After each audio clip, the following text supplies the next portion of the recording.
तो चलिए अब सॉल्व करते हैं एग्जाम्पल 1। ठीक है, एग्जाम्पल 1 में बोला show that each angle of a rectangle is right angle. ठीक है, एक रेक्टेंगल का सारा एंगल क्या होता है, राइट एंगल होता है बोल के हमको प्रूफ करना है। ठीक है, दिस इज अ रेक्टेंगल। ठीक है, इसके सारे एंगल से 90 डिग्री है बोल के प्रूफ करना है। ठीक है,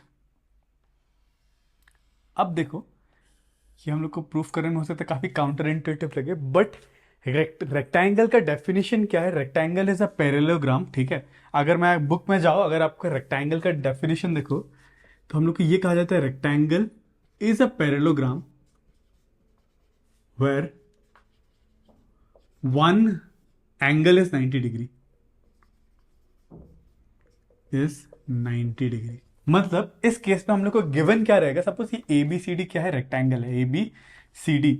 ठीक है, हम लोग को रेक्टेंगल है मतलब हम लोग को गिवन है, देयरफॉर हम लोग को गिवन क्या रहेगा इस केस में, A B is parallel to D C, A B parallel to D C and A D parallel to B C, A D parallel to B C, this is parallel to this and this is parallel to this बोल के हम लोग को दिया गया है। और एक एंगल 90 डिग्री, कोई भी एक एंगल, मान लो ये वाला एंगल। ठीक है, this is and angle D equals to 90 degree. ठीक है, this is the book definition में रेक्टेंगल का डेफिनेशन ये है। ठीक है, अगर हम लोग को ये दिया हुआ है तो हम लोग को ये प्रूफ करना है कि बाकी एंगल्स भी 90 डिग्री है। टू प्रूफ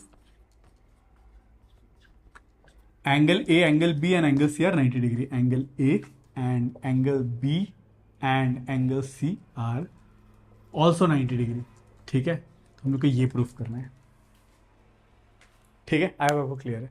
इसका प्रूफ काफी इंट्यूटिव है, काफी सिंपल है। ठीक है, एज सच कुछ ज्यादा है नहीं। ठीक है, अब हम लोग को ये पता है। ठीक है, सिंस हम लोग को ये बोला है कि rectangle is a parallelogram, show that हम लोग को ये पता है रेक्टेंगल क्या है, पैरेललोग्राम है। तो हम लोग को ये पता है ना, पैरेललोग्राम में ऑपोजिट एंगल्स क्या होता है, इक्वल होता है। ठीक है, तो हम लोग सीधा बोल सकते हैं angle D equals to angle B, angle D is equals to angle B.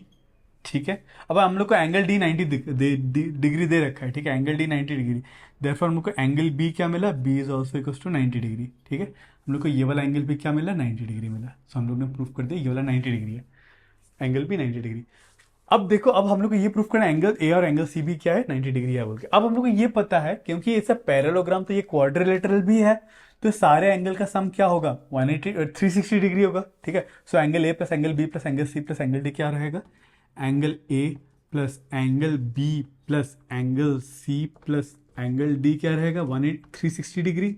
ठीक है, अब हम लोग को एंगल ए और एंगल बी का वैल्यू पता है जो कि है, सॉरी एंगल डी और एंगल बी का वैल्यू है 90 डिग्री। सो डी और बी की जगह तो 90 पुट कर दूंगा, 90 प्लस 90 180 बनेगा, तो बचेगा angle A plus angle C plus 180 degree plus 360 degree.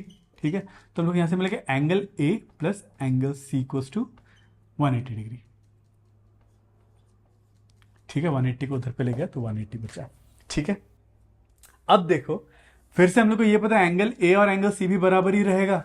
ठीक है, हम लोग ये भी कह सकते हैं angle A is equal to angle C, क्यों, opposite angles of a parallelogram, opposite angles of parallelogram are equal. ठीक है, इक्वल है और इन दोनों का सम 180 डिग्री है, तो इसका मतलब क्या हुआ, angle A equals to angle C which is equals to 90 degree. ठीक है, दोनों एंगल इक्वल है और दोनों का सम अगर 180 डिग्री है, तो एक एंगल सी का वैल्यू यहाँ पे रिप्लेस कर दो तो एंगल 2 है। मतलब अगर आई आपको ये क्लियर है। ठीक है, अगर आपको क्लियर नहीं है तो मैं इधर पे साइड पे विजिबल तो है, इधर पे करके दिखा रहा हूँ। एंगल ए और एंगल सी इक्वल है, तो एंगल ए के जगह एंगल सी यहाँ पे पुट कर देता हूँ, तो बनेगा क्या, angle C plus angle C, मतलब twice of angle C equals to 180 degree. ठीक है, therefore angle C equals to 180/2 90 degree. ठीक है, ऐसे करके angle C 90 degree, angle C 90 degree तो एंगल ए भी 90 डिग्री। ठीक है,